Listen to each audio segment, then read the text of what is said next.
Faut que je te briefe sur les raisons de ce voyage. Je commençais à sérieusement devenir dingue chez moi. Et il fallait que je bouge, que je prenne un peu le large. Peu importe le trip, peu importe la trace, j'avais juste besoin d'aller rouler. Un soir, je trace une énorme boucle de 4000 km en France, exclusivement sur route. Une fois celle-ci prête, il ne me restait plus qu'à fixer une date de départ. C'est à ce moment-là que Cédric me DM et me dit qu'il part faire un tour de France aux mêmes dates que moi. À la base, je voulais prendre la direction de Bordeaux, traverser les Pyrénées et remonter par les Alpes à l'inverse de Cédric. Mais après discussion, je décide donc d'inverser ma boucle et de faire ça avec Céd. On fera un bout de chemin ensemble jusqu'à Perpignan et je traverserai ensuite les Pyrénées en solo jusqu'à Biarritz pour ensuite rentrer sur Paris. Pour faire simple, la majeure partie de la trace que l'on va faire est identique à celle de l'année dernière, mais exclusivement par la route cette fois-ci. Petite surprise supplémentaire, je pars avec la KTM 690 Enduro R, montée en super mode pour l'occasion. C'est son baptême de road trip et t'as pas idée du bien que ça me fait de partir avec celle-ci. Allez, départ de région parisienne. Je rejoins Cédric et dans un premier temps, on va prendre la direction du Morvan.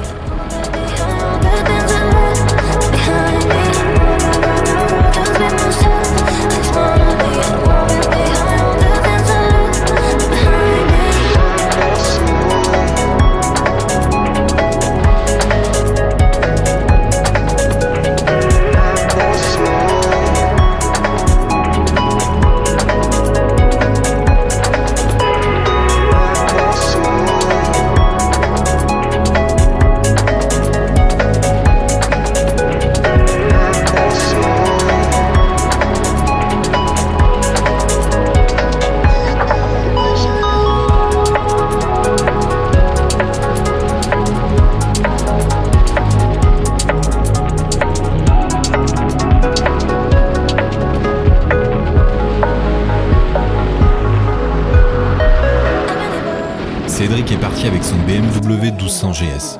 Autant te dire que pour ce trip-là, Cédric et moi, c'est un peu comme David et Goliath, mais d'un point de vue moto, si tu vois ce que je veux dire.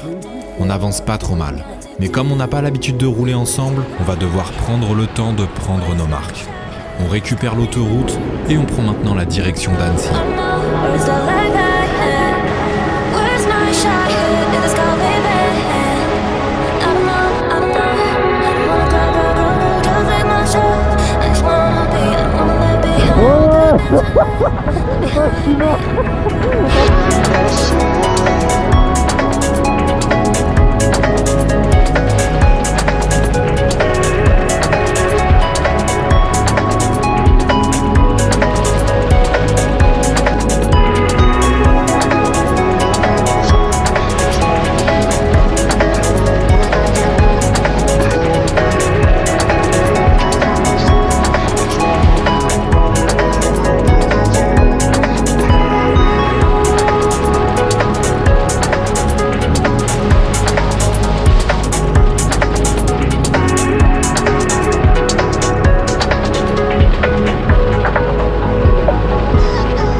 Heureusement que t'as pas coupé les gaz hein.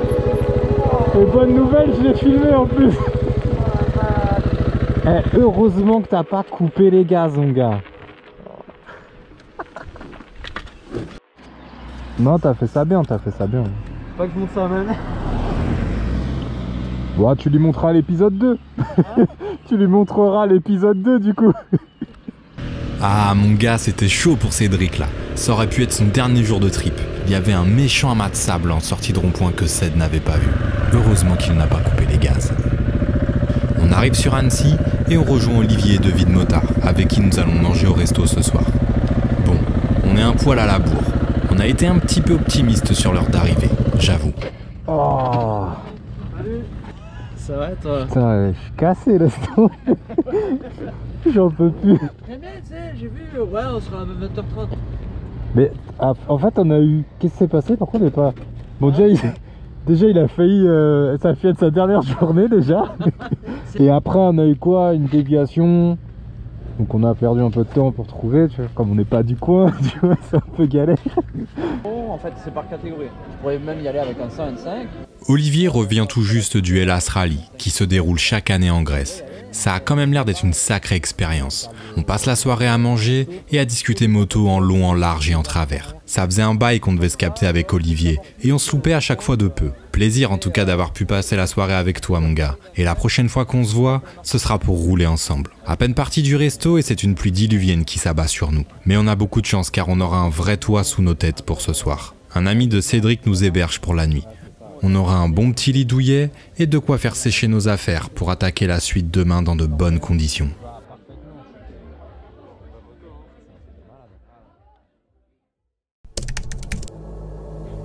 Réveil non loin d'Annecy. L'orage semble enfin être derrière nous.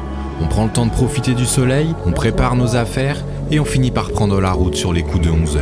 On discute avec Cédric et on se donne comme but minimal pour aujourd'hui d'aller au moins jusqu'aux Deux Alpes. On prend la route assez tard, mais le soleil est de la partie donc ça fait plaisir.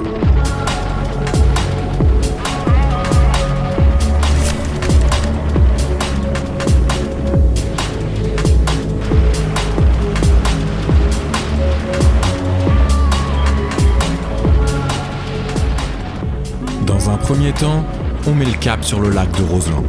On aurait dû arriver par l'autre côté à la base, mais on a fait une petite erreur dans l'itinéraire. Rien de grave. On a quand même pris le temps d'y monter car Cédric n'était jamais venu ici encore. J'ai beau y passer souvent, je suis toujours autant fan du panorama qu'offre ce spot.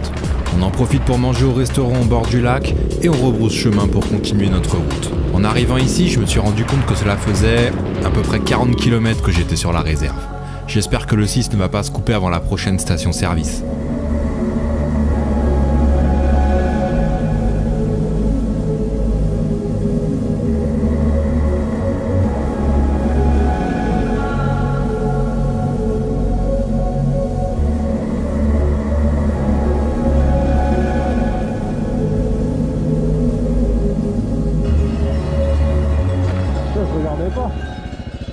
Je regardais loin, tu sais, j'avais pas vu.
J'ai plus d'essence.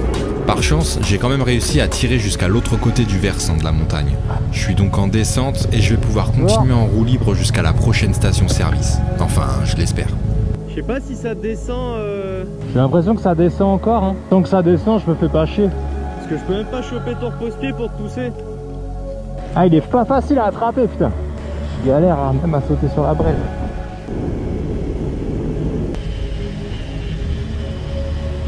Les grillons, les petites fleurs.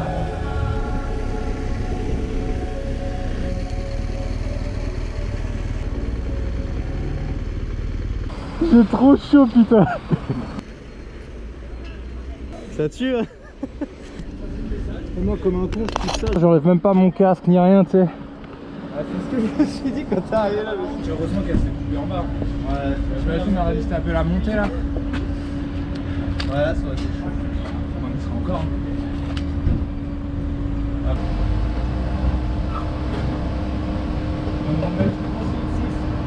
Ça démarre normalement.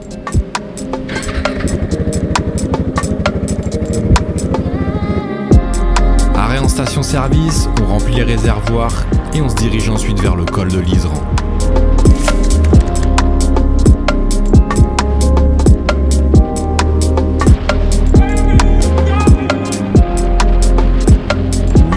encore, la pluie fera son apparition.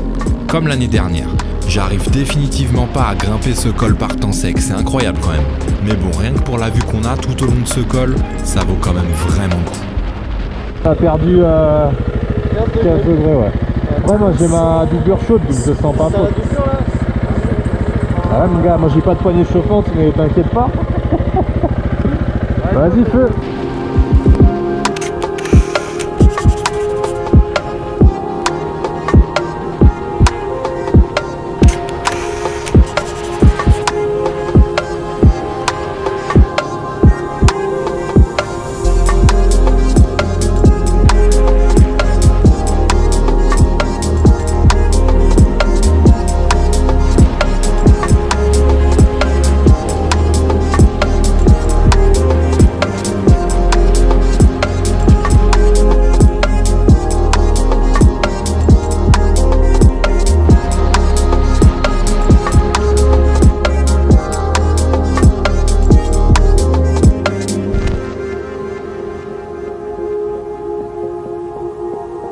On enchaîne avec le col du Télégraphe et du Galibier.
T'es sérieux là? Je dois être mort.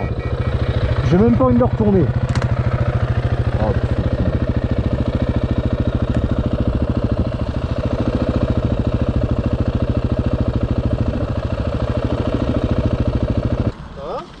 j'avais plus de son, je regarde, j'avais plus mon téléphone, je suis dégoûté, je viens de le retrouver. Oh non, merde. Il est explosé sa mère. Il s'est barré de la pochette? Ouais. Ah putain, j'ai cru que tu t'étais boité moi. Non, non. Putain, je devais le faire changer. Oh putain. Oh, il a pris cher. Oh, ça va, il marche encore. On me dirait, ouais. Putain, le téléphone est explosé mec, je suis dégoûté mais par chance il fonctionne encore. Je devais le ramener en garantie juste après ce trip, mais là je suis sûr que la garantie elle fonctionnera plus, ils me croiront jamais sur le problème du capteur vidéo. Enfin bref, on reprend la route et on se dirige maintenant vers les deux Alpes. J'ai un seul impératif pour ce soir, France-Portugal. J'ai vraiment envie de voir le match. Si tu me suis depuis un moment, tu sais qui est-ce que je supporte. Oui, putain, oui. C'est bon ça. Ça c'est bon ça. Ah putain, j'aime cette journée. J'aime cette journée. Attends, c'est pas fini. Je savais pour le moment, j'aime cette journée, tu vois. Elle m'a dit, il faut savoir apprécier les petits moments. Quel match putain, j'étais comme un ouf devant la télé. Même si le score était pas celui que j'aurais espéré. On a encore passé une bonne journée sur la moto. Comme je te le disais auparavant, Cédric et moi n'a pas encore l'habitude de vraiment rouler ensemble. Je veux dire sur de longues distances. Mais on commence à prendre nos marques et ça c'est cool. Concernant le 690, je me sens vraiment bien dessus. C'est vraiment ce dont j'avais besoin. Même si elle consomme un peu d'huile. Allez, douche, dodo, et demain on prendra la direction de Nice. Réveil aux Deux Alpes dans l'appartement du pote de Cédric. On range tout l'appart, on charge les motos et on décolle. On se fixe comme objectif de rejoindre Nice. Et pour s'y rendre, on a une jolie petite trace qui nous attend. Mais d'abord, direction Briançon. On passe par une première section, un poil trop roulante pour le 6, mais ça ne m'empêche pas de vraiment prendre du plaisir à rouler. Je fais rapidement passer Cédric devant. Comme je te le disais, c'est un peu trop roulant pour moi. Et aussi parce que je me suis rendu compte que la bulle du 1200 GS déforme l'image de la GoPro. Je continuerai la suite du trip derrière.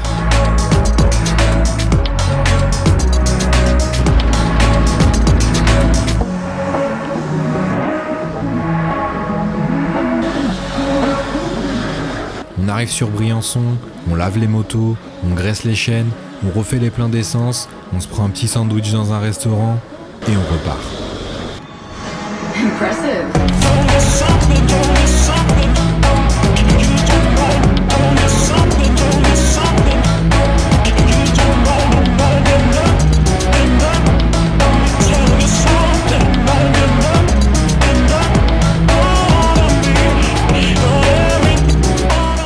On se retrouve maintenant au pied du col de l'Isoire. Je suis hyper chaud. L'année dernière, mon Africa Twin était complètement HS et ça va être l'occasion de pouvoir me taper ce col comme il faut. J'allume mon Senna, je mets mon meilleur son pour m'ambiancer, le volume à fond, et là, grosse pluie. Je suis dégoûté mon gars, ce sera pas pour cette année encore visiblement. Bon, on grimpe quand même, mais on fait hyper attention parce que la route est hyper glissante. Par contre, une fois qu'on bascule de l'autre côté du col, là tout est sec.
pause. Ouais. De spi. Je commence à avoir un peu mal au dos là. On va donc pouvoir mettre le cap sur le col de la Bonnette dans de superbes conditions. Mais avant, je vais vérifier mon niveau d'huile et faire la pointe.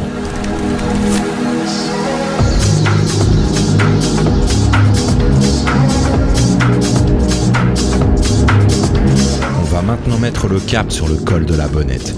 Gros classique, mais toujours aussi efficace.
Arrivé en haut du col, on discute avec d'autres motards également en trip moto.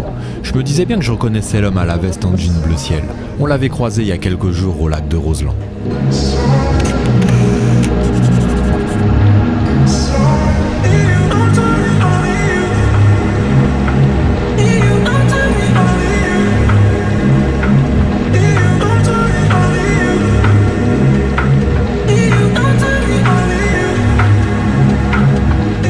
Maintenant la descente et on se dirige vers les gorges du Daluy.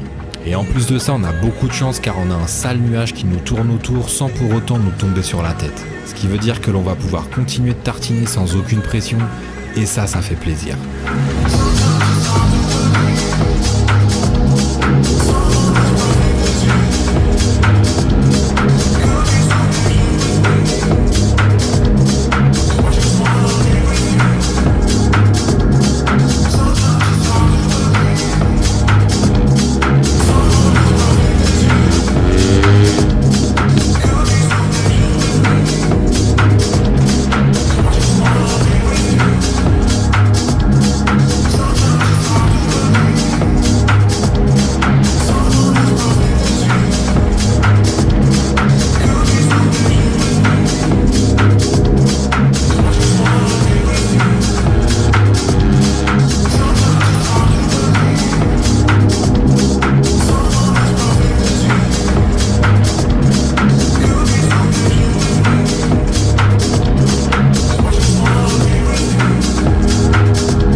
Ça fait plaisir, hein.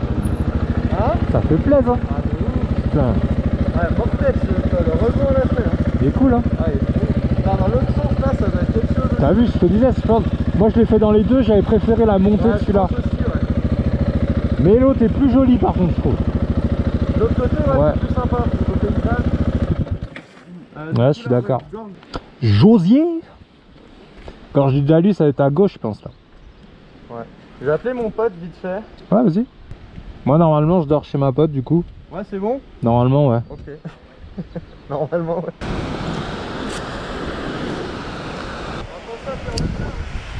Ah ouais, j'avoue, ça fait un moment. Ah ouais. Ouais, je pense.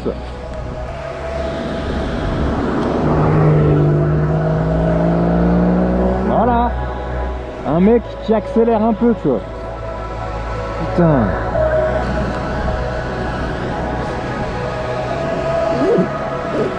Putain, 2 paires de gants, c'est quand même la vie, mec. C'est obligatoire. Les heures passent, les virages s'enchaînent et on se dirige maintenant vers Nice. Mais avant ça, on va mettre le cap sur les gorges du Daluy.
Ça ressemble à quoi?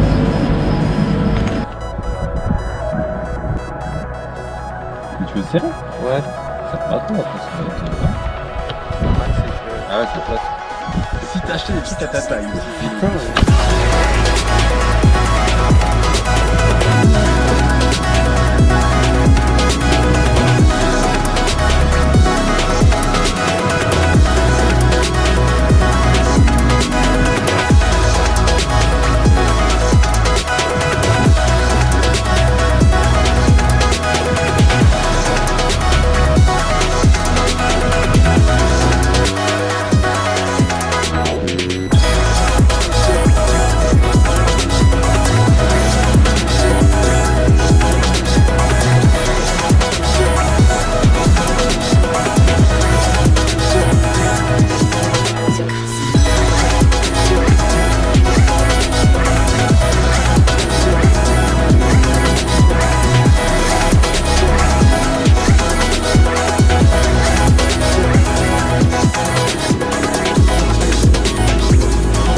D'ailleurs, ça va être l'occasion de pouvoir passer dire bonjour à Clara.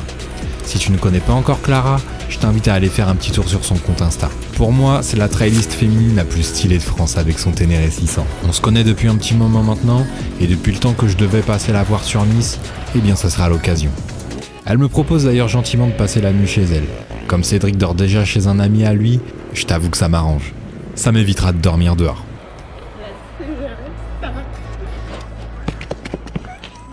Je suis fatigué, hein. Laisse tomber. Vas-y, déleste-toi, je vais te... Tu n'en as pas besoin pour traverser la route. Ça va? Ouais, mais regarde, ça te fait du bien.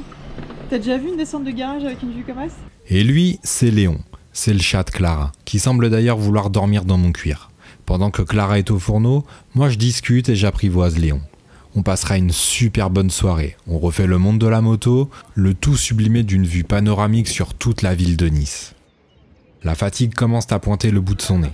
Je m'écroule dans le clic-clac et je m'endors la fenêtre ouverte bercée par les derniers klaxons des voitures dans Nice. En plus de ça, Léon me rejoint.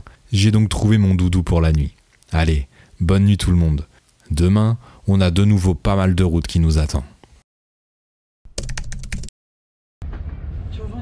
Réveil sur Nice, toujours avec cette vue complètement dingue sur toute la ville. Petit café, tu connais les classiques, et on démarre. Tout le monde part en trip ce matin.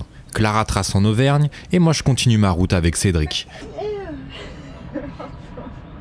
On descend au garage, je récupère le 6 et Clara prend son 6 en Ténéré.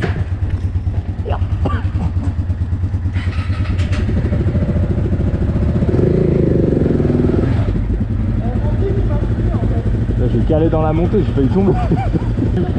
Bah ouais, écoute, merci. Merci pour tout. On se tient au courant du coup. Même pour faire des trucs. Ciao. J'ai déjà dû le dire 300 fois, mais bordel, qu'est-ce que j'aime cette moto. J'ai l'impression de retourner en enfance. L'époque où les seuls problèmes qu'on avait, c'était... Ah bah non, il n'y en avait pas en fait. Cette moto, c'est simple, c'est fluide.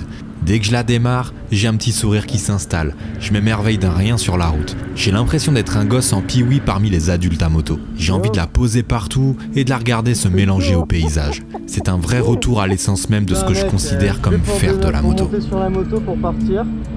La béquille, je l'avais mal mise. Monte le redresser la moto. Elle est tombée? Ah merde.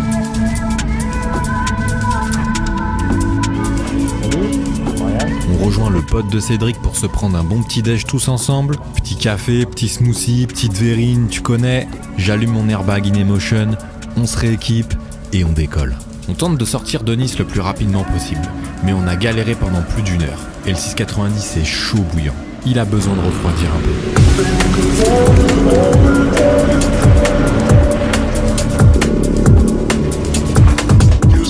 Aujourd'hui, on a pour objectif de se faire principalement la côte jusqu'au Lavandou.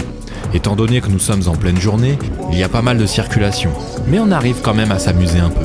Bon, par contre, les rustines sur la partie gauche de la route et les gravillons à droite, disons que l'espace pour poser nos roues sans risquer la chute n'est pas très large. En tout cas, la côte est magnifique.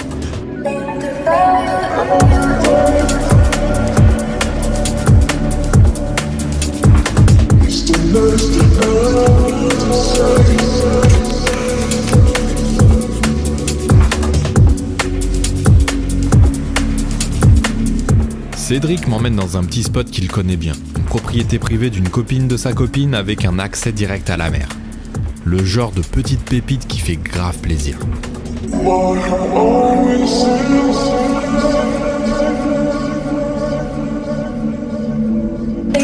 Même si tu nous vois escalader la grille et qu'on n'a pas les clés, sache qu'on avait l'autorisation. Du coup, je t'avoue, on n'a pas pu s'empêcher. Petit plongeon en mer direct. Je vais mettre une zipette pour dire.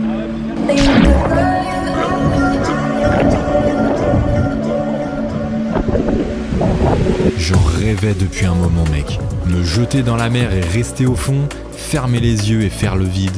Bon, pas trop longtemps non plus, hein. Le but c'est pas de faire un remake du Grand Bleu. En tout cas, ça fait un bien fou. Bon bah je suis merde mec hein. Pour le plan là. C'est très lourd. Après cette petite baignade qui nous a fait un bien fou, on part faire quelques courses au supermarché et on se dirige vers la route des Crêtes du côté de Cassis. Malheureusement pour nous, elle est fermée. On met donc le cap sur le col de l'Espigoulier.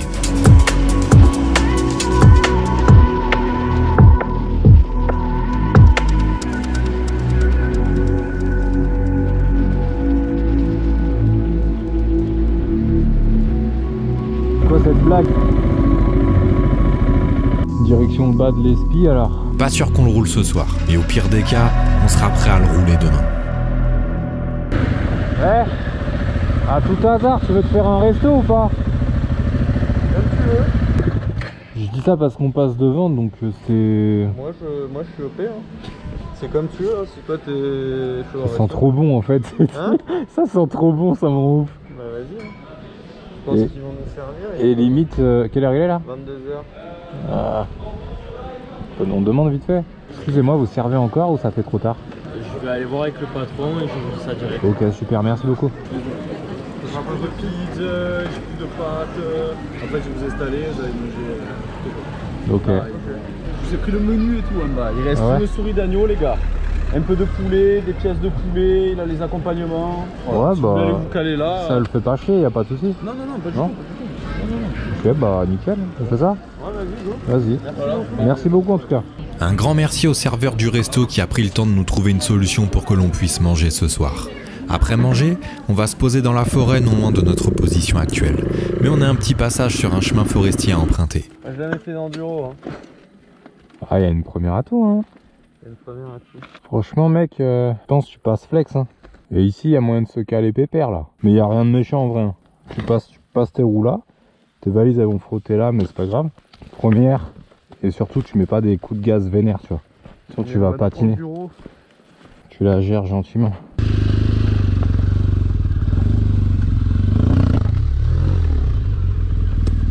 T'inquiète, je la tiens, Un tout petit peu plus de gaz. Ah, mais attends, mais je sais pourquoi. Je cherche pas. Attends. Il y a une putain de caillasse de ouf. Ah oui, ouais. C'est pour ça que ta roue elle passe pas. Voilà. Ça c'est mon gars. Bon alors, première session enduro de ta vie. Ah, sa mère. Bon, si on se fait pas éjecter avec tous les démarrages. Et en fait, tu viens les remettre sur les crochets en bas. Hein? Avec les petits crochets? Ouais.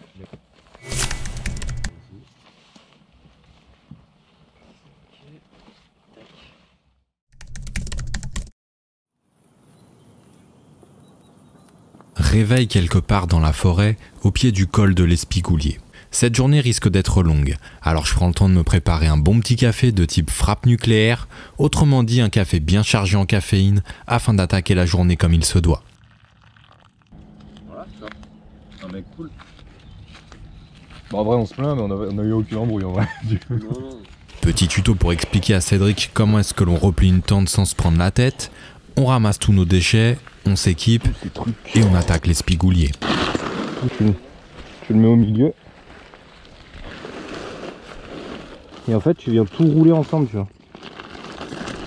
Mais là il faut le compresser, genre tu serres. T'as plus qu'à le foutre dans le truc. Et c'est carré mon gars. Enfin c'est carré.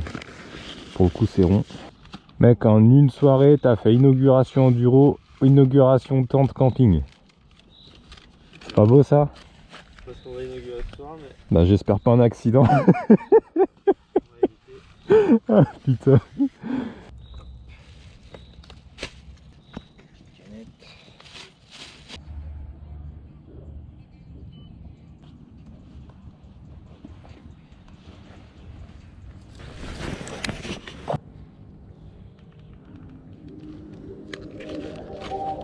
Depuis le temps que j'entends parler de ce col, on va enfin voir à quoi il ressemble concrètement.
vraiment cool le col de l'Espie.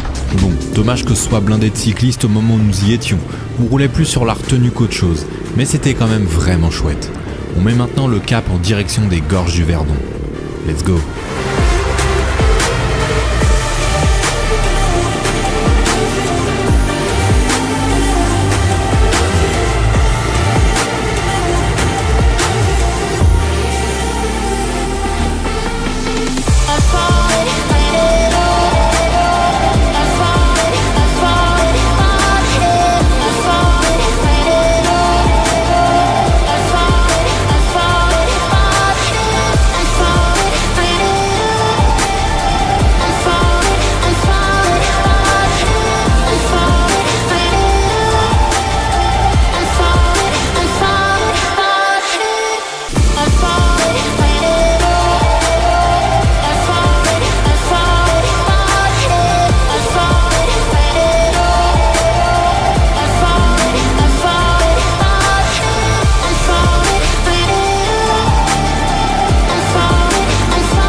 J'essaye de vraiment que la GoPro soit pas un handicap ou un truc auquel, tu vois. Le but c'est qu'on vive le truc tel que c'est censé être et voilà. Ça va être sympa les paysages là. C'est après où vraiment ta tête elle va exploser.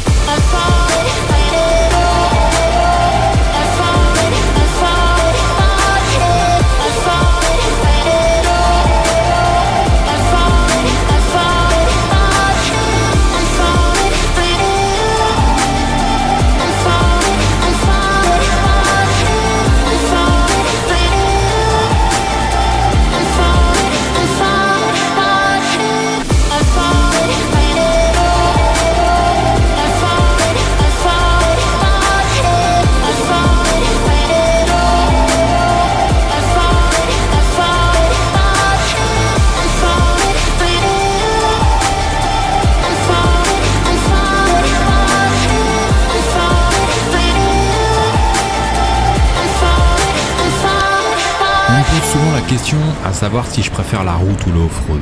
Franchement, c'est impossible de choisir. Je suis un passionné de moto sur tous les aspects que ça peut englober. Peu importe le terrain et le type de moto, moi tant que ça roule et que je suis en osmose avec la machine, franchement ça me va. Les deux pratiques apportent des perspectives différentes à un même voyage.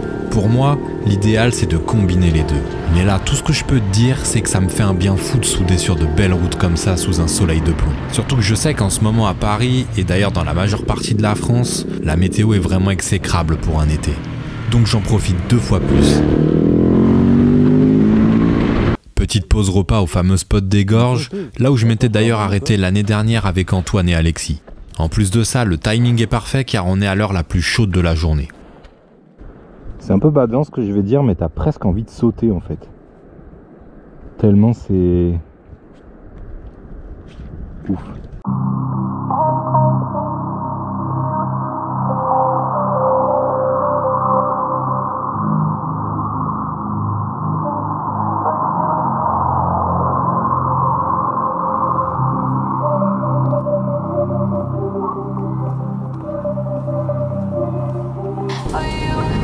Allez, on redescend les gorges du Verdon et on met maintenant le cap vers le lac de Sainte-Croix. On ne va pas trop s'y attarder et on va ensuite prendre la direction de Valensole afin de pouvoir admirer les champs de lavande à perte de vue.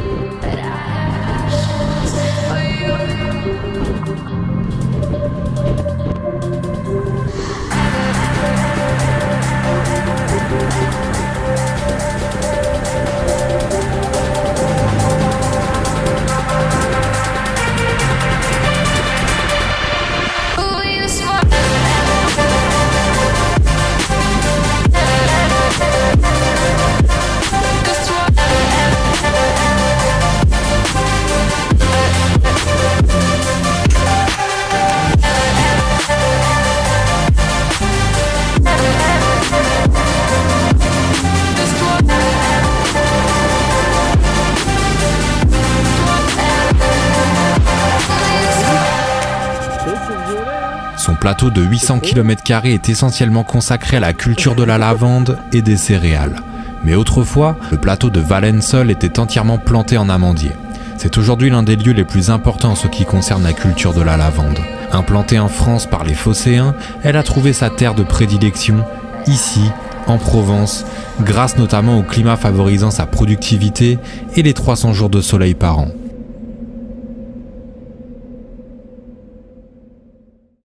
On va maintenant mettre le cap sur le mont Ventoux. Mais avant... Excusez-moi, bonjour. Personne vous a ramené une carte bleue qui aurait été perdue sur... Vous avez rien? Non. Bon, merci quand même. Vous avez perdu un truc, monsieur? Ouais, carte bleue. Vous avez pas trouvé une carte bleue par terre en arrêt? On va voir. Attends, on recule, on regarde, on est là. Ouais, on était là et mon collègue il a perdu sa carte bleue. Non, y'a rien. Pour moi, elle est tombée sur la route. Comme si ça allait tomber en ville, c'est sûr que quelqu'un l'a ramassée. T'as check toutes tes poches. Attends, je vais refaire la route. Je vais faire un aller-retour. On se recroise. Et vas-y, encore une galère. Je viens de perdre ma carte bleue entre le parking du supermarché et la ville d'après. Vas-y. Je suis saoulé de ouf là. Je déteste être tributaire des gens et encore plus perdre mes affaires par manque d'attention.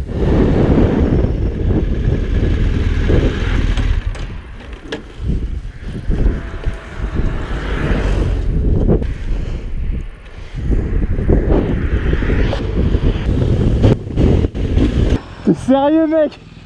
Tu l'as retrouvée? Elle était dans la ligne droite là, dans les champs. Dans les champs? Elle était dans le bas-côté, tu sais, dans la ligne droite qui traverse avant le pont. Wow, mec. Putain, mais là, mec. J'étais déjà en train de me dire, mais comment je vais rentrer chez moi? Mais tu sais, c'est même pas que... Wow, tu gères de ouf, mon gars. Putain, mais si merde de ouf, mec. Bordel de merde. J'ai un cul bordel de nouilles. T'es en train de péter les plombs là, mec, dans mon casque. Ah, si merde, mec. T'as géré de ouf. Ah, c'est bon, je suis content. Ça réveille. Ah ouais, là, y a plus de coups de barre là, mon gars.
C'est reparti, direction le mont Ventoux.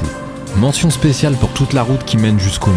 Elle est vraiment beaucoup trop cool à rouler à moto. Bon, j'avoue qu'avec le 6 c'est un poil trop roulant parce que ce sont essentiellement des grandes courbes hyper rapides. Mais ici avec un petit 675 Daytona par exemple, je dis ça, je dis rien. Ravitaillement en essence et on attaque la montée du mont Ventoux.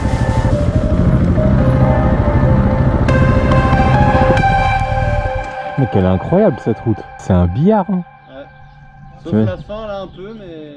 Ouais, avec les rustides, mais même comme ça, je trouve, elle accroche bien. Hein. Ouais. Ouais, mais... ça roule bien. Ouais. Mais elle est trop bien, je trouve. Trop belle. Dommage qu'on ait le soleil un peu trop dans la gueule. Ouais. Mais il y a des courbes, il n'y a rien de piège. Je les vois arriver à l'avance. Attends, je vais vérifier un peu l'huile. Parce que là, ce que je lui mets dans la gueule. Là, on est bon. On est pas mal.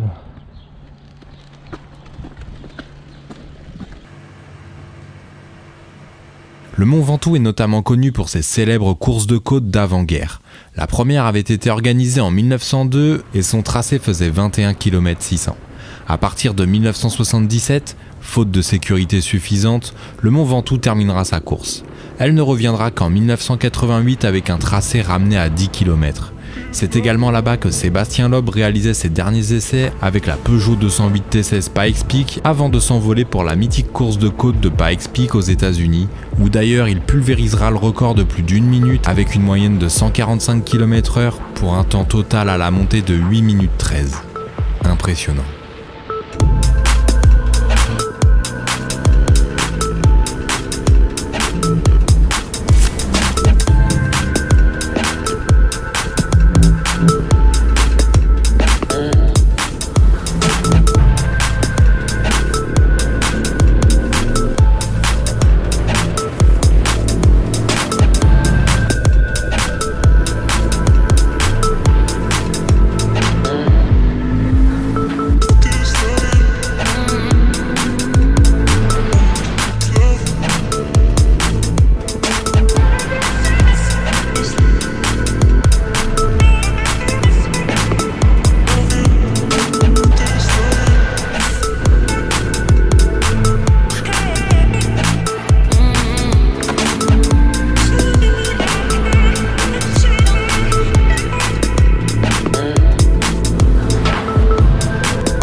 Outre sa renommée de par ses courses de côte, le mont Ventoux possède un sommet culminant à 1910 mètres d'altitude. Il est constitué essentiellement de calcaire et c'est d'ailleurs ce qui explique sa vive couleur blanche avec la présence de nombreux pierriers dans la partie sommitale. Pendant près de 6 siècles, le mont Ventoux va être intensément déboisé au profit des constructions navales à Toulon, des fabricants de charbon de bois ainsi que des éleveurs ovins. Quant à la tour située en haut de ce mont, c'est un observatoire avec un émetteur servant principalement à la diffusion de la télévision, de la radio ainsi que de relais téléphoniques.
Il est cool hein. Il est incroyable. Après avoir passé un peu de temps en haut et assisté à la fin du coucher de soleil, on descend par l'autre côté du versant de la montagne où l'on récupérera d'ailleurs quelques degrés. Dans le col il y avait des passages. Ouais, on pouvait rentrer, ça avait l'air pas mal. Là il faisait 4 degrés là-haut. 4 degrés? Ouais. Sérieux? Et là il fait 25. Ouais, écoute, on peut retourner là-bas ou sinon...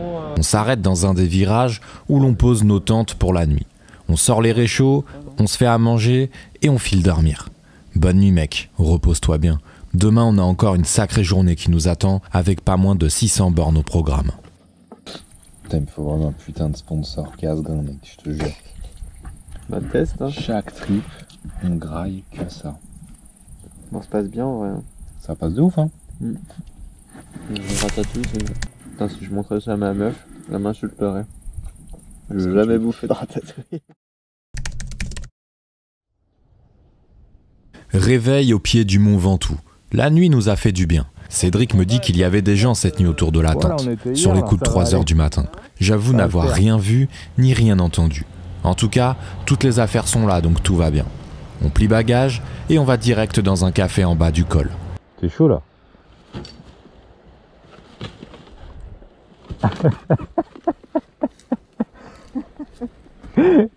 Vas-y, j'arrive. T'inquiète, c'est rien. C'est dans la terre, ça fait rien ça. 3. Putain, ça me rappelle l'Africa-Toon ça.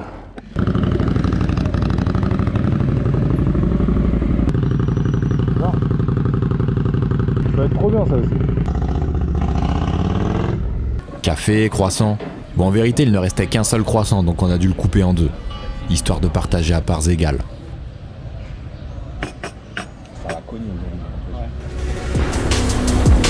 On prend ensuite la route direction les gorges de l'Ardèche. On prend pas mal de routes qui coupent à travers Vignes. C'est super joli. On arrive dans les gorges que l'on enroule gentiment. La fatigue de ces derniers jours commence à se faire sentir. On ne prend pas de risques. Puis ce n'est pas la peine de tout faire à fond non plus. Enfin, je dis ça, mais le rythme est tout de suite devenu plus intense quand on a croisé un gars en 12,90. Il était super chaud. Pour une fois que l'on croise quelqu'un qui n'est pas là pour compter les pâquerettes sur le bord de la route, on en profite.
Ça fait du... Je t'ai mis un peu de... Ouais, je roule plus, donc...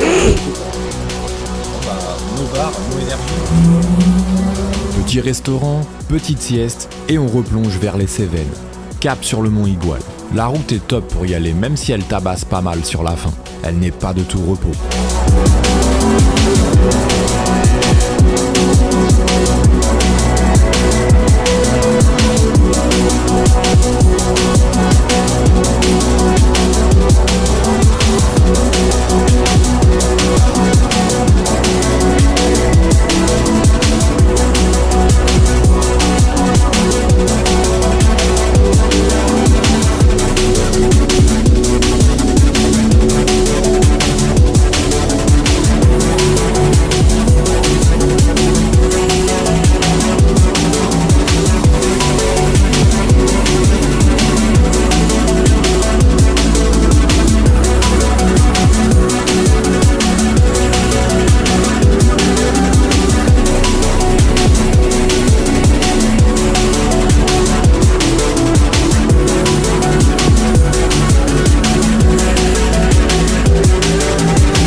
Jusqu'à arriver sur un chouette panorama. Je m'arrête pour prendre une photo et là, je vois une flaque rouge énorme sur le moteur. J'ai d'abord cru que j'avais shooté un animal et que c'était du sang. Mais j'ai vite compris que c'était en fait mon liquide de refroidissement. Pas bon ça. On commence à démonter la moto sur le bord de la route pour accéder au radiateur. On a du mal à trouver l'origine de la fuite. Est-ce que c'est juste le réservoir de trop-plein qui a dégueulé, une durite qui aurait éclaté? On sait pas encore. On continue de chercher. Je le vois là. Ah, il y a un petit fond. Ouais, j'en vois. Ouais, il y en a encore. Donc il y en a encore, c'est pas... On va mettre de l'eau, hein, mais bon. Ouais, je sais, mais ce qu'il faudrait que je comprenne, c'est ce qui se passe. Est-ce que c'est une fuite? Ou est-ce que c'est genre elle a surchauffé, il y a une pression et boum, tu vois. Je vais démonter la boîte à air, ouais. Ouais, je pense que c'est vite fait, il y a 4 vis. Ouais, c'est 2 spies sur ça. Tout est 2 spies sur ça. Bah c'est ça qui est bien avec ces brels en fait. On va voir. On se met à 80. Alors attends là, non il y a un petit truc en plus ici. Ouais, t'as une cosse. On bouge le ventilo et là on se rend compte que la carcasse du ventilo a creusé le radiateur. Il y a 2 trous bien distincts sur le radiateur et 2 en formation. T'as de l'étain? Heureusement qu'on s'est arrêté mec. Par chance, il restait encore du liquide de refroidissement dans le radiat, donc la moto n'a pas chauffé. Et surtout, je m'en suis rendu compte à temps. Encore un peu et j'éclatais le moteur. Quelle merde. Attends, on a quoi comme flotte? Parce qu'après il faudra que je le remplisse quand même. Bon, on réfléchit avec Cédric sur ce que l'on pourrait faire. Ah, le tour du radier, on va le chattertonner aussi pour que ça fasse un truc un peu plus mou, tu sais, comme si c'était un joint. Ouais, pour faire... ouais, c'est ça, faudrait faire une sorte de joint. Mais là à droite, juste que je vois la gueule de l'huile. Non, l'huile est clean, il n'y a pas l'air d'avoir eu d'eau dans le truc. Je suis déjà en train de laver des zones, on s'en bat les couilles. Un automobiliste s'arrête pour s'assurer que tout va bien. Il nous filera d'ailleurs une bouteille d'eau en cas de besoin pour le radiateur. Sur les côtés, pas de se... ou du moins essayer de... Putain, sur le coup, j'ai cru que j'avais buté un animal, moi. Bah ouais, quand j'ai vu ça, je me suis dit, putain, t'as du... Mais pourtant, tu l'aurais vu, je pense. Bah, je pense que je l'aurais senti, possible, t'imagines ouais. si tout ça c'était du sang? Putain, mec, heureusement qu'on s'est arrêté là. Chier, putain. On va en mettre partout, hein. De toute façon, c'est juste... Bah, pas de traces, mais regarde, là, mine de rien, ça perd Ah, déjà si, de la si. couleur. Hein. Si, ça fait des traces. Donc, ouais, putain. Bon, bah, je crois que les Pyrénées, on va oublier. Hein. Sauf si j'arrive à faire une vraie réparation. Mais... Donc là, ouais, c'est même pas les ailettes, en fait, c'est le plastique qui. Putain, mais les gars, quoi, chez Catherine, comment on peut faire? Un tube. Les ingés, ils se disent pas wesh alors. La fuite est localisée et on doit absolument passer le col. Il me reste du chewing-gum et du Chatterton. Je prends un chewing-gum et je le mâche, le coupe en 2 et le colle sur les 2 trous du radiateur. Oh, tu la tête. Jusqu'à l'autoroute. On rajoute un peu de Chatterton à la fois sur le radiateur ainsi que sur le support du ventilo et on remonte le tout.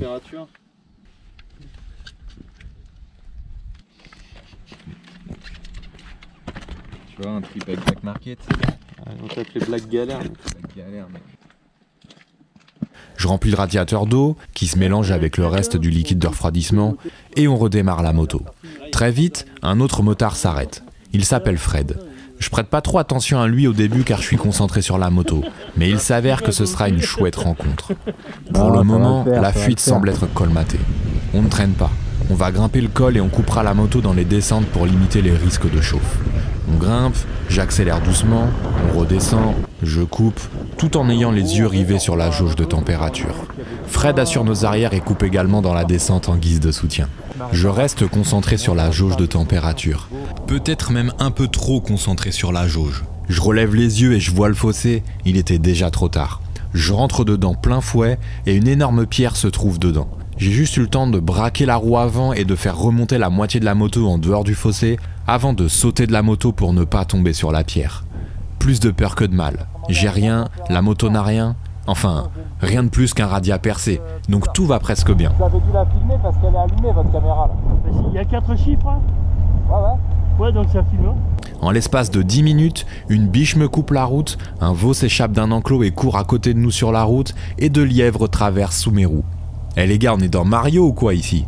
Il y a des obstacles partout. C'est un comme ça que j'ai croisé tout à l'heure là. Depuis les 3 sangliers, j'ai cassé 2 motos. Ah, sérieux? Oui, sanglier, maintenant, dès qu'il fait nuit, je... Ah ouais? Faire gaffe, ouais. Je suis Surtout au crépuscule là. Non, là, c'est l'heure que ça commençait à sortir. Ouais. Ils ont commencé à sortir et catastrophe. Hein. Surtout bien souvent, tu retrouves les femelles, les lits avec des barcassins, donc après, c'est dingue, il n'y a pas... Hey, là c'est beau. Tu me fais trop rire. Hein? Ouais, il est chaud lui en vrai. Avec son câble. Tu vois son câble, il est génial. Je le kiffe. Franchement, gros big up à lui. On va faire un ordre en même temps. Ouais, bah c'est sûr, mais même moi, hein, là je vais sur les 30, j'ai plus 20 ans. Hein. Ça fait bizarre de dire ça, mais je le sens, je fatigue plus vite. Mais en même temps, moi je trouve, je me dis quand t'as 15 ans, 14-15 ans, tu l'as mis d'avoir 20 ans, le temps de réaliser que t'as 20 ans, t'es déjà à 30 ans, et alors après ça fait boule de neige, après c'est... Fred doit maintenant nous quitter. Au point de bifurcation, nous terminons de raconter nos moments de vie à moto, le sourire aux lèvres. Moi? Bah bien. Non mais tu le sens comment au niveau du trajet? Est-ce que... Petite route un peu paumée ou route grande route? Franchement, je te dis, la moto elle a pas l'air de chauffer. Hein. Je reste à 3 bars, là je regardais encore, je vois pas d'eau couler. De toute façon on en a pas pour très long, hein. On a 70 km, 52 km, 1 heure. Je pense que le mieux c'est au plus droit en fait. Et... Le plus court, au plus court, ouais, je veux dire. C'est plus roulant, mais là sur le GPS il me dit 1h30. Et l'autre il dit combien? Il me dit 58 minutes. Et ben voilà, on va voir plus. Plus reconnu, c'est bien. Bah oui. Au moins si on repasse dans le coin, on t'appelle, on te dit. Ouais, on fera une petite balade ensemble. De toute façon, on sera forcément amené à repasser, donc... Pense pour regarder ta température quand c'est droit. Ouais. Pas de problème. Ah putain. Merci beaucoup en tout cas, c'est gentil.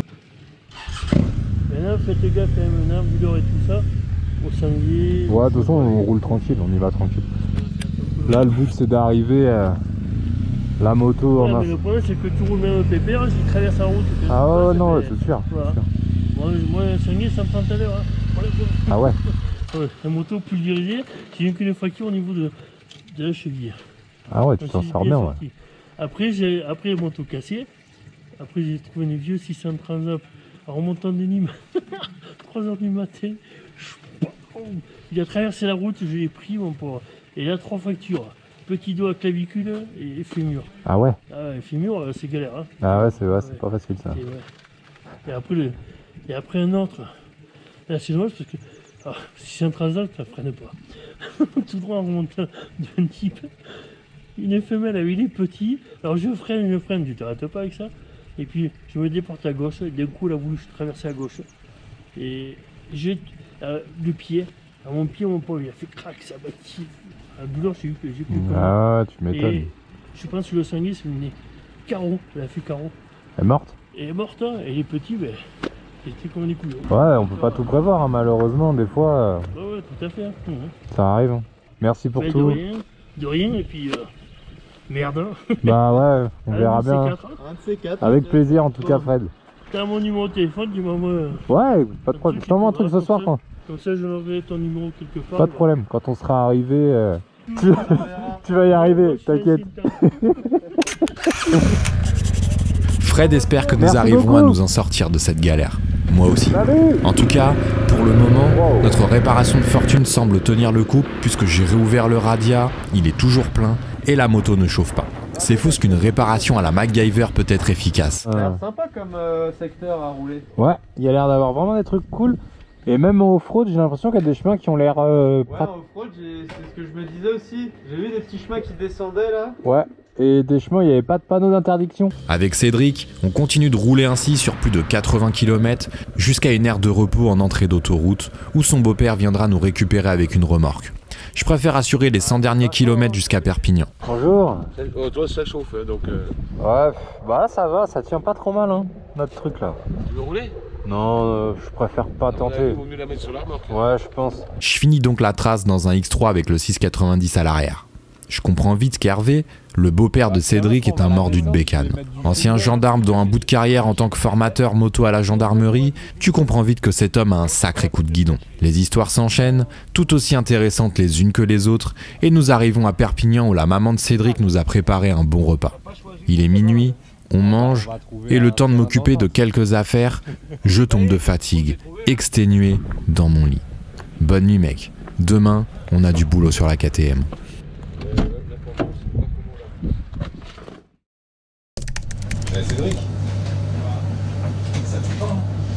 Un nouveau jour se lève, et cette fois-ci, nous sommes à Perpignan chez Cédric.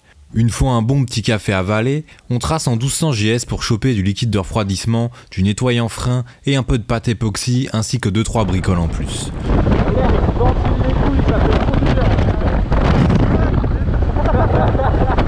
Ça va faire le taf. On va changer.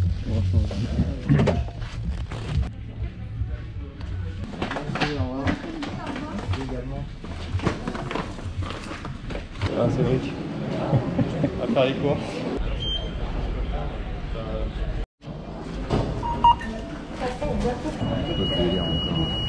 T'as volé un truc? Ah, faut le ticket. On revient à la maison et on attaque le démontage du radiateur. Non, c'est beau, Catoche. Sans déconner, moi j'ai une Catoche, c'est beau. En plus, ça marche bien. Ah, c'est rigolo, hein. Non, sans déconner. Là, je rigole, mais c'est une bonne mécanique. T'as des clignotants qui sont mobiles. Tout est amovible. En ville, il y en a pas, hein. C'est vraiment... Tu sais ce qu'on met sur les cordures des portières? Ah, c'est ça que je cherchais. On prépare le radiateur pour recevoir la pâte époxy. Hervé, le beau-père de Cédric, me donne un petit joint en caoutchouc afin de réaliser un léger déport entre le radiateur et le ventilo.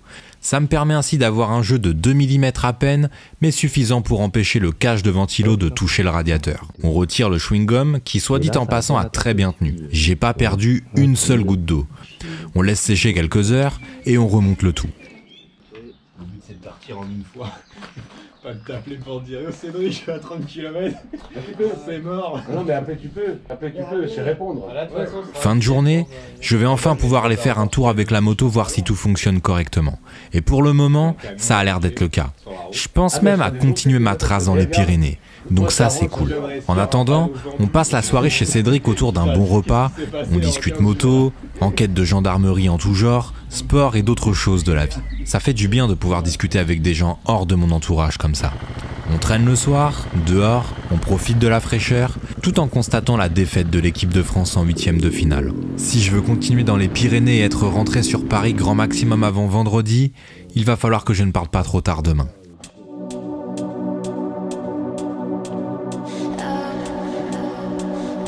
Je quitte le domicile de Cédric et je vais continuer en solo dans les Pyrénées.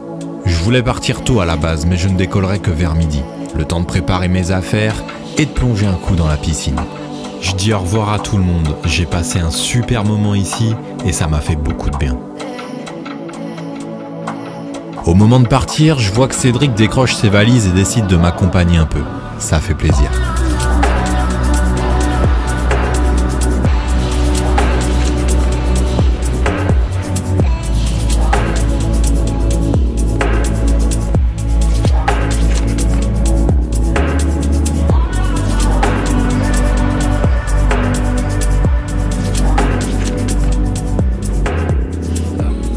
Bon bah c'est bien cool quand même. Ouais, de ouf. Ça fait plaisir, hein.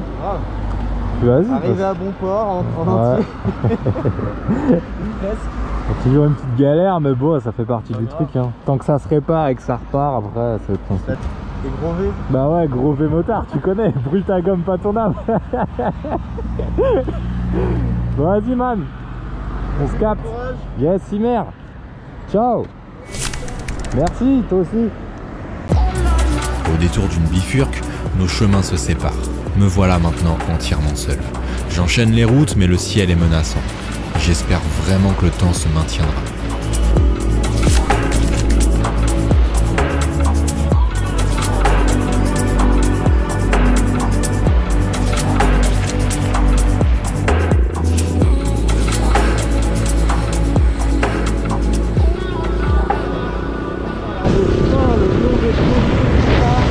Tout à l'heure, je vois cette piste qui longe la route. Alors je n'ai pas pu m'empêcher d'aller y faire un tour, histoire de voir ce que ça donne. Bon, je reste léger sur la poignée de gaz. J'ai pas envie d'aller me coller une zipette bêtement, tout ça à cause du fait que je n'ai pas les bons pneus.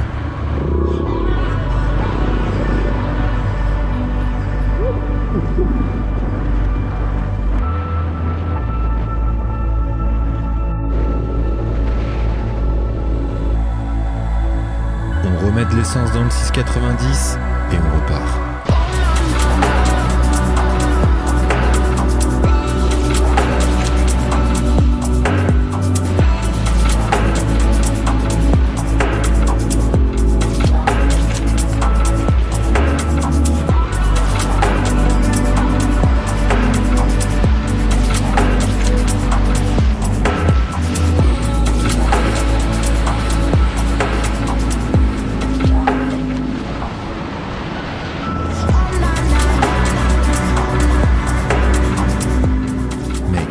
enchaîner des routes comme ça pendant des heures, sérieux.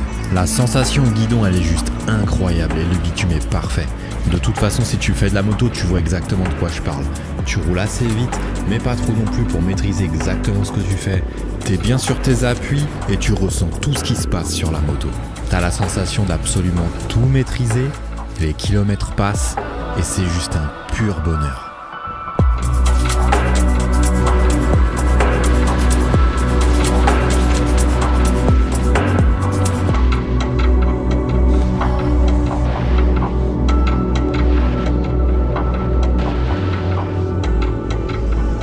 Je suis maintenant en train de grimper de plus en plus en altitude et je commence à avoir froid. Du coup, on va faire une petite pause et je vais m'équiper en conséquence. C'est fou parce que dès que je m'arrête, il fait super chaud. Enfin, il fait bon quoi. Je vais rajouter de ouf. Il fait super bon. Et dès que je roule, il caille de ouf. Et je préfère avoir chaud que froid. Comme ça, on tombe moins malade. C'est toujours mieux de pas être malade en moto. Donc, doublure et c'est reparti.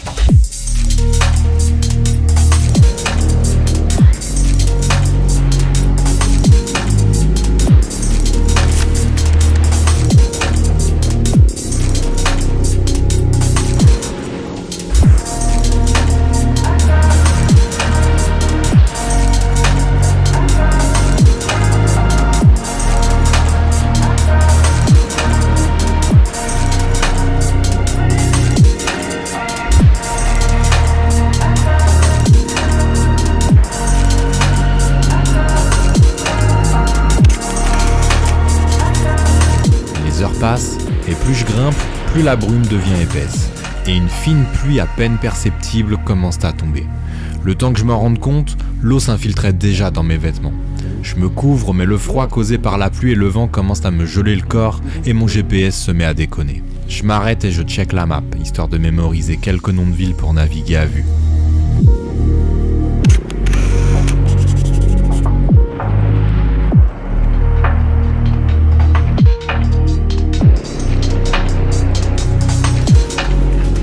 Mon voyant d'essence s'allume de nouveau. Mais cette fois-ci, impossible de trouver une station-service. Elles sont soit inexistantes, soit fermées. Essence? Non? Bonjour! Vous savez où est-ce que je peux trouver une station-service? Alléluia mes frères, on vient de trouver le Saint Graal, une station de putain de service! Oui monsieur. Je finis tant bien que mal par en trouver une, mais j'ai dû dévier de la trace initiale. La route a séché donc je décide d'enrouler. Mais je me fixe quand même un point de chute pour ce soir.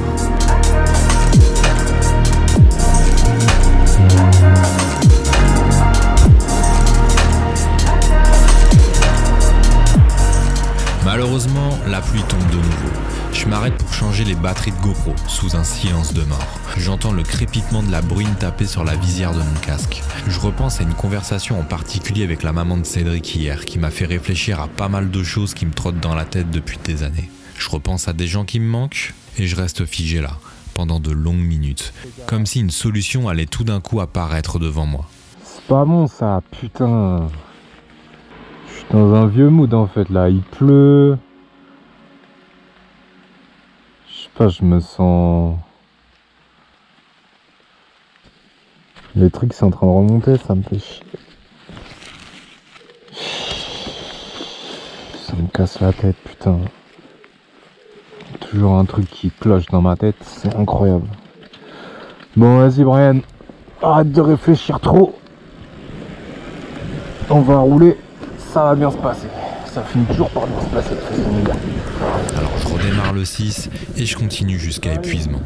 Il n'y a que ça qui me calme de toute façon. Commence à se faire tard, faudra que je trouve un spot où dormir, mais j'ai pas envie de dormir. Voilà. Je finis par m'arrêter dans une forêt.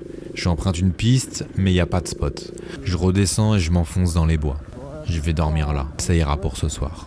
De toute façon, j'ai l'esprit ailleurs et mon moral est à zéro aujourd'hui. Moi j'ai vu beaucoup de batteries, commence à se faire tard, j'ai pas envie de planter la tente de nuit.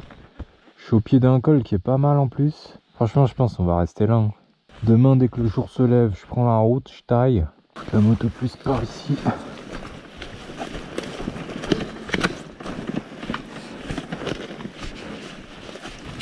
J'essaye de dissimuler ma moto le mieux possible, parce que je t'avoue qu'une moto orange dans une forêt verte, c'est quand même pas ce qu'il y a de plus discret, si tu vois ce que je veux dire.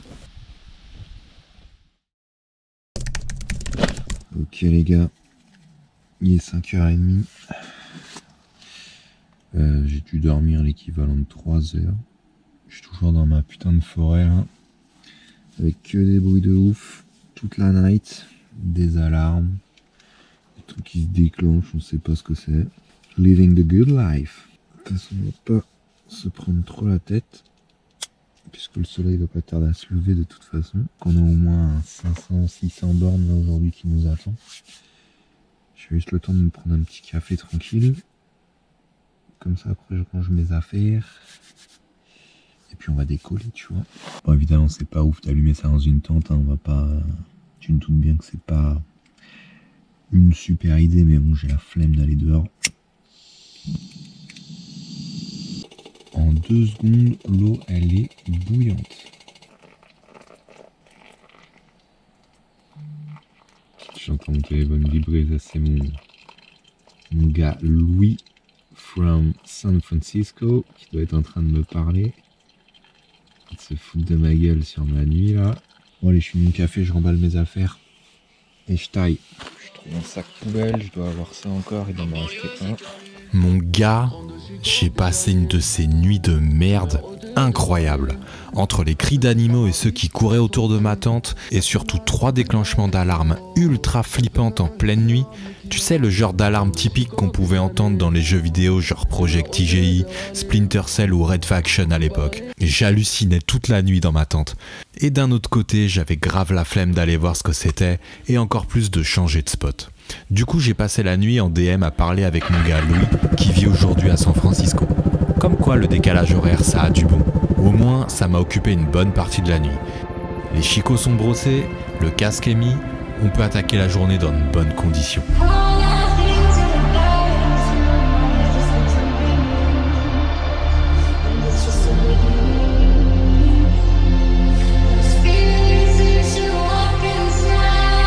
Petit check du niveau d'huile, je mets mes déchets à la poubelle et on met gentiment le cap vers les grands cols des Pyrénées.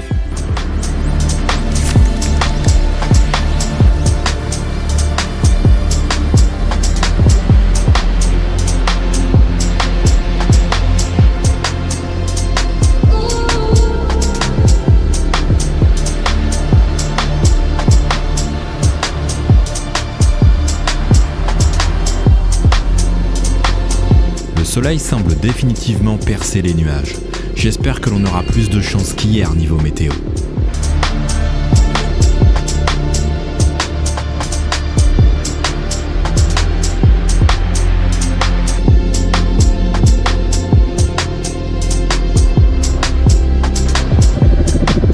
Ah, là ça fait plaisir là.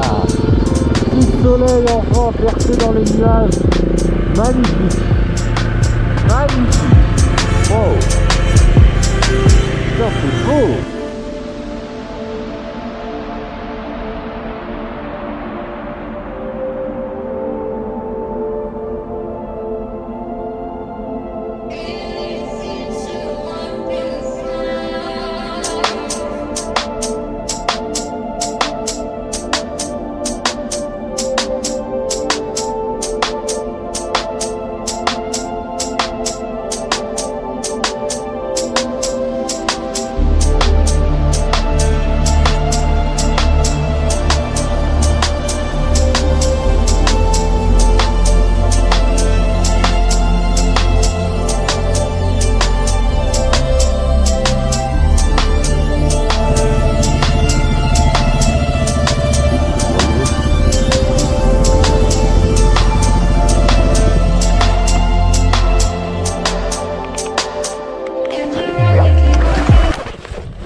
Oh la dinguerie mon gars.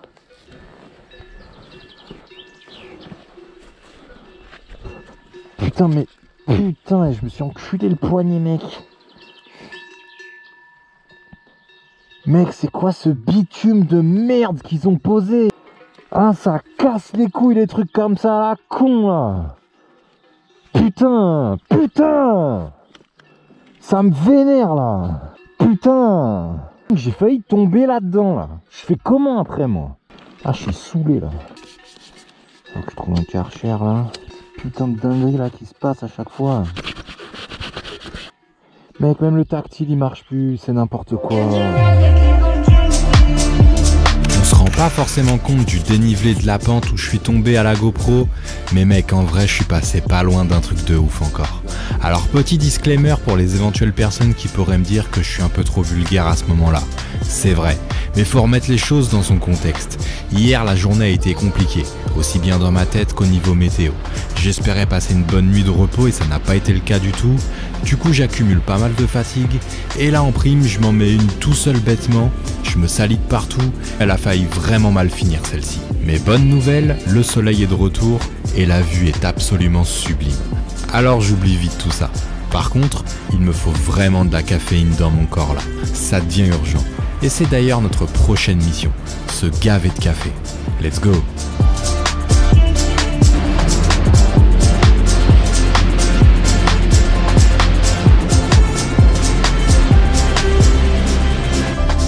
Mission accomplie. On va pouvoir se ravitailler en café et je vais faire le plein de viennoiseries dans la boulangerie d'à côté pour accompagner tout ça. Je ne sais pas combien de temps je suis resté dans ce café, mais je pense au moins une bonne heure et demie. Le café était super bon, j'en ai repris plusieurs, il faisait chaud, j'avais du réseau à balles, bref, toute une panoplie de pièges pour me prendre en otage. Allez, je reprends la route.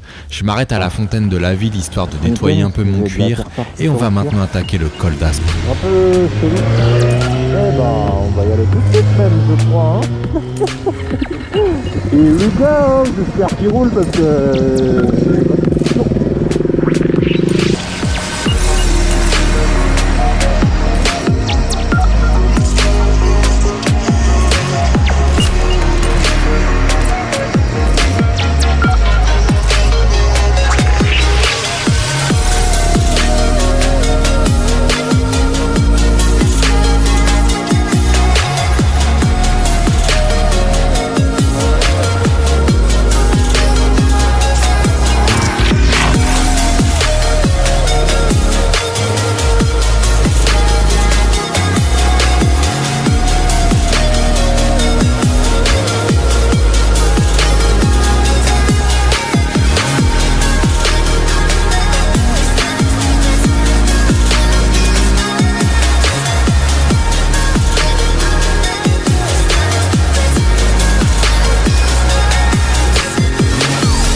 Clairement pas le tirage de bourre de l'année, mais ça fait quand même plaisir de pouvoir rouler avec quelqu'un dans son champ de vision.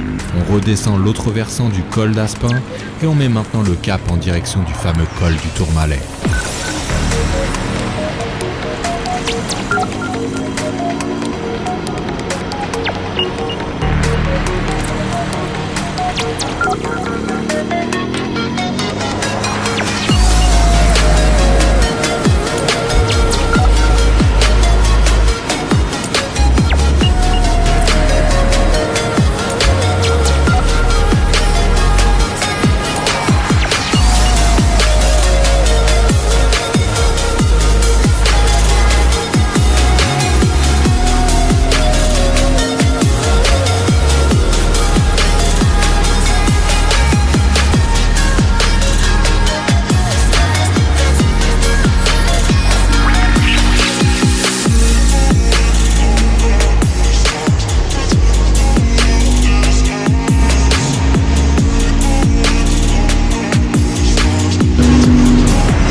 Ah ouais mon gars. Alors celle-là, j'avais pas vu venir. Ah mon gars, elle était chaude celle-ci. J'étais pas concentré, j'avais pas vu que le virage se refermait comme ça. La moto est partie en glisse de l'arrière et j'ai cru qu'elle allait jamais raccrocher avant le muret. petite pression là, mais on la laisse pas s'installer. On repart de plus belle et on reste focus cette fois-ci.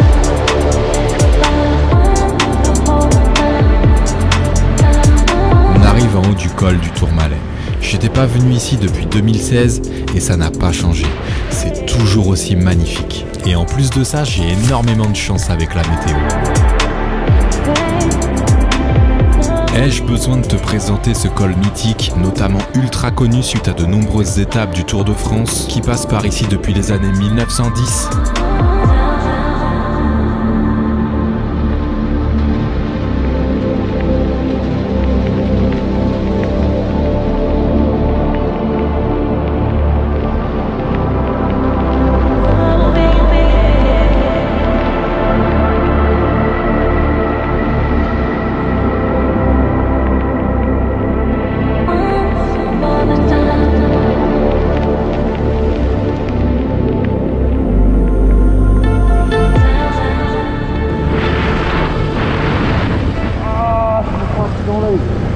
Décidément, c'est pas ma journée, hein. C'est fou ça. À peine je repars, je m'éclate un œil. Ça va, monsieur? Ouais, je me suis pris un truc dans l'œil. Ouais, vous m'avez fait peur, j'ai vu qu'il y avait quelque chose, mais je savais pas ce que... Non, non, c'est rien, je pense que c'est un moucheron, un caillou, je sais pas. Non, non, pas de soucis. Si je voulais plus rien, c'est pour ça. Non, non, rien de spécial, c'est juste un truc. Merci beaucoup. Salut, toi! Cultivé. Ah oui. Alors, ouais, à chaque fois que je discute avec un animal, j'ai toujours un type de langage assez particulier.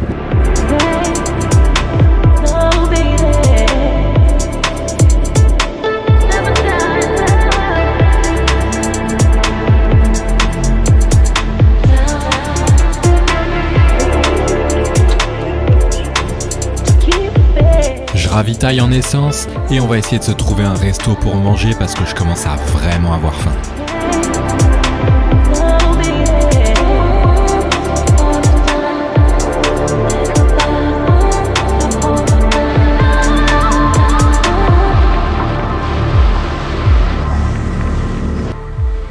Pourquoi tu ressembles à un mouton alors que t'es un chien? C'est bizarre ça. Non, mon petit bonhomme. Bah oui. C'est bizarre, toi. C'est un mouton ou un chien? Les deux. C'est bien. Hop. Il doit être presque 14 h et je m'arrête dans un restaurant pour manger quelque chose avant de reprendre la route. J'ai envie de taper en retour là. Gros jeu de sa mère.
Mec, cette petite route de col à flanc de vallée comme ça là, elle est bijou. Un vrai régal à rouler.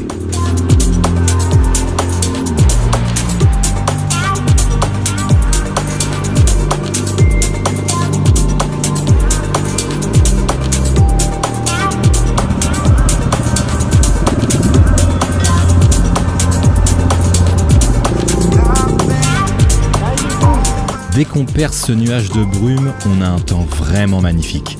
Par contre, dès qu'on se retrouve à nouveau dedans, on ne voit rien à plus de 3 mètres. il faut qu'on jongle avec cette variante et que l'on fasse attention.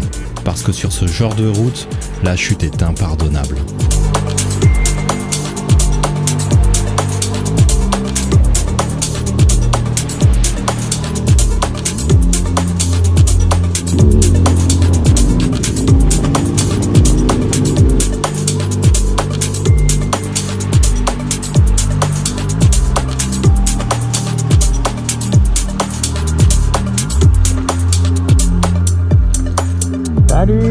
Je t'avoue que je commence à sérieusement fatiguer. Je ralentis le rythme et j'ouvre ma visière pour ventiler. Un énorme bourdon vient me frapper en plein dans l'œil à une vitesse folle. Je vois absolument plus rien. J'arrête la moto en urgence sur le bas-côté parce que la douleur est intenable. J'ai l'impression de m'être mangé une énorme droite en plein dans la rétine. Toujours plus avec moi. Je récupère mes esprits et une vue nette 30 minutes plus tard. Du coup, je décide de faire un point rapide sur la suite des événements parce que j'enchaîne beaucoup trop de petites galères anodines au premier abord, mais qui peuvent me conduire à une plus grosse dinguerie par la suite, tout ça à cause de la fatigue. Petit briefing là, petit récapitulatif, tiens je tiens même plus debout. Mais j'ai mal à l'œil de ouf et je suis exténué. Et là les virages, donc là j'ai dû prendre je sais pas 200 virages là, et ça me berce en fait, ça me berce de ouf, donc ça me fait dormir sur la moto. Là il faut que je sois à Biarritz ce soir. Plus très loin même si je suis l'itinéraire, mais je pense que je vais arriver tard si je suis l'itinéraire et j'ai pas envie d'arriver tard parce que là ça commence à être un peu dangereux en fait, dans le sens où avec la fatigue et tout le but c'est pas non plus d'aller m'exploser tout seul quoi. J'ai déjà tapé au moins 300 bornes là, que de la route stylée de ouf, on va pas se mentir, vraiment stylée de ouf, mais là voilà je commence à atteindre un peu le point de fatigue de non-retour, tu vois, celui que tu contrôles plus vraiment sur la moto et tout. Donc voilà. Avant de repartir de ce parking, je me suis assis 5 minutes sur le banc. Mais il s'est avéré que je me suis endormi 15 minutes en restant assis tel une statue.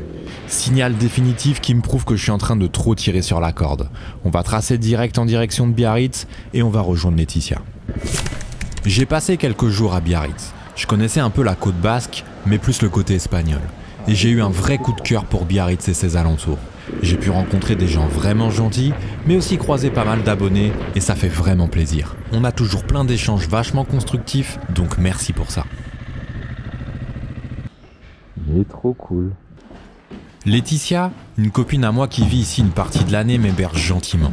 Il faut que je te la présente. Laetitia, alias Immersia, est quelqu'un qui a plusieurs casquettes. Aussi à l'aise sous l'eau qu'en dehors, devant un logiciel de 3D que face à des synthés, il n'y a pas grand chose qui lui résiste. Je sais qu'une grande partie de ma communauté aime les sons que j'utilise depuis maintenant plusieurs années dans mes vidéos. Laetitia fait partie de ces artistes qui produisent des pépites de ce genre, nécessaires au bon fonctionnement de mes séries, et qui amplifient les émotions racontées au travers de nos histoires. D'ailleurs, j'en profite pour te dire qu'elle bosse actuellement sur un nouvel album. J'ai eu l'honneur de pouvoir écouter quelques sons en avant-première et je peux te dire que ça va être vraiment très chaud. Ça arrive début 2022 et je t'invite à aller suivre tout ça de près directement sur ses réseaux. Je laisse Letty bosser un peu tranquille et je vais en profiter pour aller mettre un coup de propre sur le 6 et trouver une vis pour remettre un de mes pare-chaleurs d'échappement qui est en train de se faire la malle. J'avais pas vu ça, fait chier. Genre la vis, ça s'est barré. Il va falloir que je trouve un shop s'ils peuvent me dépanner une vis quelque part. Je m'arrête chez Dust Garage, je leur explique mon petit souci et les gars me dépannent une vis. Super cool de leur part. Ça me permet de régler cette petite galère sur la moto et d'éviter de perdre ma pièce. C'est gentil en tout cas, parce que depuis tout à l'heure je le tiens à une main en roulant donc... Ouais, c'est pas ouf. T'arrives d'où là En fait je suis parti de Paris à la base. Après j'ai été par les Alpes jusqu'à Nice, après jusqu'à Perpignan. Avec le 690 Ouais. Là j'ai à peu près 4000 bornes. Du coup pour les remercier, je retourne au supermarché et je vais leur choper un pack de bière. Merveilleux, le mettre au frais. Pas de problème, merci à vous pour la vis et la dépanne. Tu viens chercher des petits quand tu veux. Ouais, c'est clair. Je viendrai peut-être pas avec 6 bières à chaque fois, mais... Pour mon dernier soir sur la côte, l'oncle d'Immersia, qui follow nos aventures, nous rejoint. Direction Guétari, une petite ville pas loin de Biarritz. Bon ça, t'es pas trop mal assise derrière? Non, nickel. Petite bière et food truck portugais face à la mer, qu'est-ce que tu veux de plus sérieux? Un truc improbable? Allez, on ajoute ça à notre histoire. 22h, j'entends un moteur de Ducati arriver. Je lève les yeux et je vois une D16 RR au loin. Outre l'exceptionnelle beauté et rareté de cette machine, le truc, c'est que je connais qu'une seule personne qui en a une en sa possession. Je fronce les sourcils pour faire une espèce de mise au point avec mes yeux. Je ne rêve pas, c'est bien Sylvain d'Holographic Hammer. 6 ans que je ne l'avais pas revu. Gros check, gros sourire, putain mec, ça fait plaisir de ouf. On avait bossé ensemble sur un projet vidéo avec son frère Florent, une autre époque, mais qui a été hyper importante pour moi. Une prise de conscience et un tournant décisif dans mon travail sur le contenu vidéo. Incroyable. La soirée s'enchaîne tranquillement, on discute et je propose à Sylvain qu'on se capte demain pour un petit déj. Retour sur Biarritz avec Letty et on se pose dans un dernier bar avant de rentrer se reposer. Le lendemain matin, je rejoins Sylvain. Petit café et on survole nos vies respectives depuis ces 6 dernières années sous les premiers rayons du soleil. Et alors c'est cool ça? Bah ouais, moi je kiffe hein. C'est un vrai vélo. Bon, t'as prêté ou tu l'as acheté? Non, je l'ai acheté. Direction Ducati à Bayonne. La molette là, c'est pour le ralenti? Non, c'est pour la garde du frein avant. Ah ouais? Pendant les courses, normalement la mesure des plaquettes, le levier il se rapproche. Ouais. Donc l'idée c'est que tu peux rester soudé dans la ligne droite et tu ajustes les freins avant le... Ok.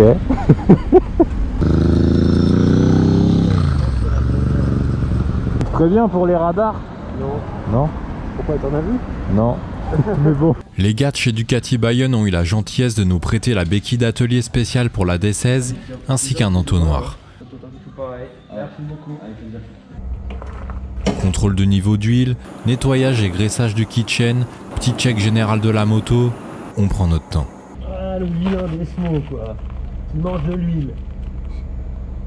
Ah ouais, t'as vu? Juste au soleil, alors t'imagines quand tu la démarres après? C'est l'heure, je vais maintenant devoir rentrer sur Paris.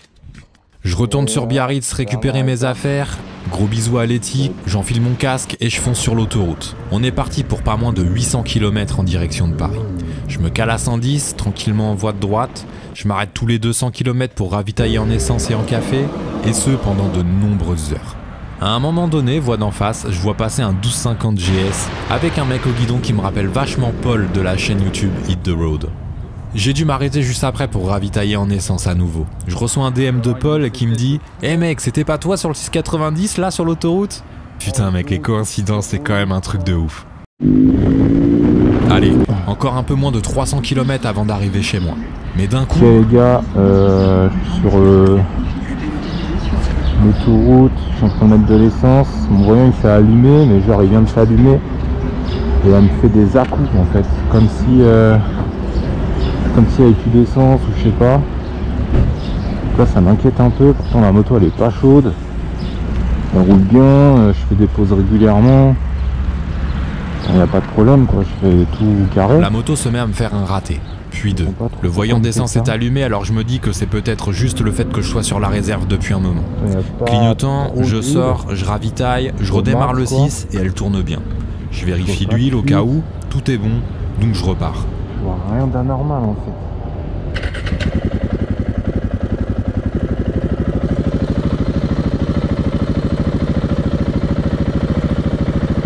Quelques kilomètres plus loin, elle recommence à tousser, de plus en plus fréquemment et violemment. Je m'arrête, je regarde à nouveau et je vois rien d'anormal. J'en profite pour passer un coup de fil à Cyril, voir s'il aurait pas une petite idée. Et on se dit que peut-être que la pompe à essence serait en train de dégager. Moi je laisse pas la brêle là, c'est mort. C'est hors de question, je pars pas sans. Il me reste 20 bornes avant la prochaine sortie d'autoroute, donc je repars tranquille et je fais 2-3 tests en roulant tout en gardant Cyril au téléphone.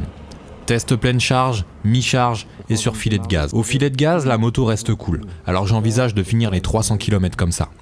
Mais 350 mètres avant la sortie de l'autoroute, la moto se coupe net, et en pleine montée en plus.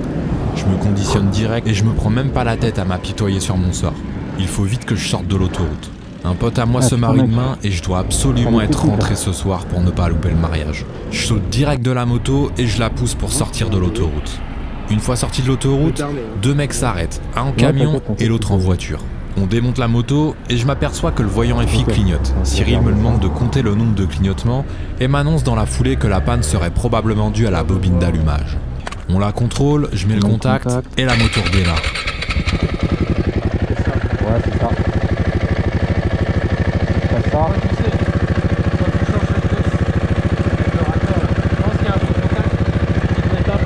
Il doit être un peu plié, ouais, ça se trouve le fil il... Et en fait, la durite du réservoir derrière, elle est proche de ce coude-là. Alors, ouais, elle touche, ouais, carrément même. Mais il n'y a pas de panne franche, il n'y a rien de vraiment apparent. Du coup, on se dit qu'il y aurait peut-être un fil d'abîmé sur la bobine. Dans tous les cas, je suis plutôt rassuré parce qu'on a quand même trouvé la panne. Si ce n'est que ça, je vais pouvoir reprendre la route. Je continue de rouler et là, il y a une voiture qui passe devant moi. Oh, Black Market, qu'est-ce que tu fais ici? Non mais mec, me dis pas que t'es en panne. Incroyable, un abonné qui passait par là et qui me reconnaît direct avec mon casque. Voilà, c'est... Le monde est petit. Ah ouais.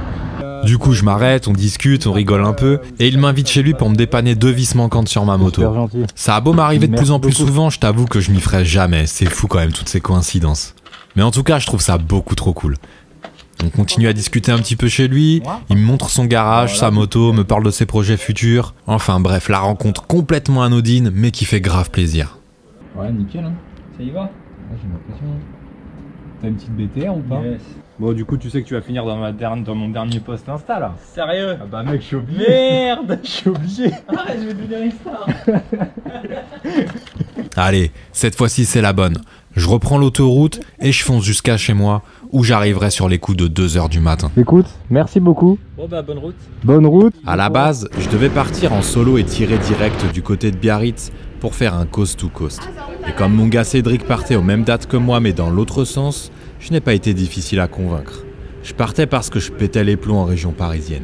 Je tournais en rond comme un putain de lion en cage et un certain goût d'amertume vis-à-vis de choses auxquelles je pense régulièrement avait du mal à passer.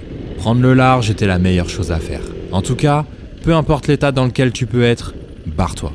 Y a rien de mieux qu'une bonne dose de moto et d'adrénaline pour prendre du recul, réfléchir, analyser, mais aussi et surtout, kiffer. J'ai rencontré de nouvelles personnes. J'ai pu voir des amis étalés un peu partout en France, me taper des grands cols de montagne à Bâle en 6,90, piquer une petite tête en pleine mer, m'asseoir en haut des cols et admirer la vue, vivre quoi. Et tu sais quoi? Ça m'a fait un bien fou.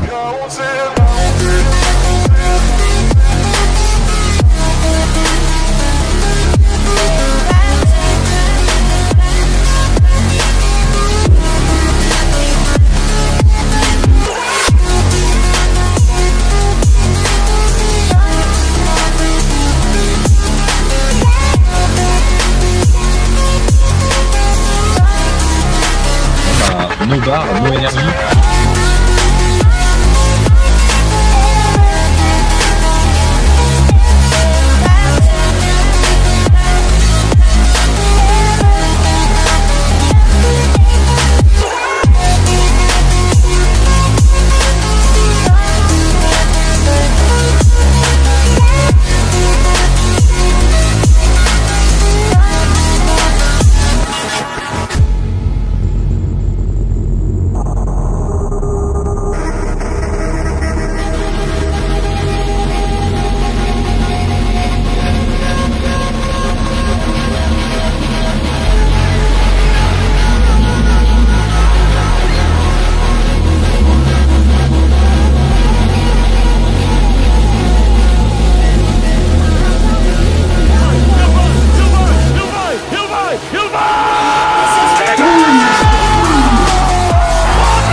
Non, mon petit bonhomme.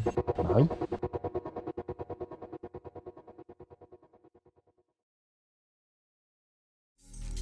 Merci à toi d'avoir suivi cette série. C'est toujours un plaisir de pouvoir partager toutes ces images avec toi et d'arriver à te redonner un peu de force en ces temps compliqués, aussi bien en termes de météo que de contexte. Sache que je suis actuellement en train de bosser sur de nouvelles vidéos. Et je t'invite d'ailleurs à me rejoindre sur Instagram pour avoir plus de nouvelles concernant tout ça. N'hésite pas à aller faire un tour sur le store si tu as besoin de t'équiper en matériel enduristan, en pull, t-shirt black market ou encore en itinéraire ou en poster. Quant à nous, on se retrouve très prochainement pour de nouvelles aventures. Et cette fois-ci, on repassera en off-road. Easy.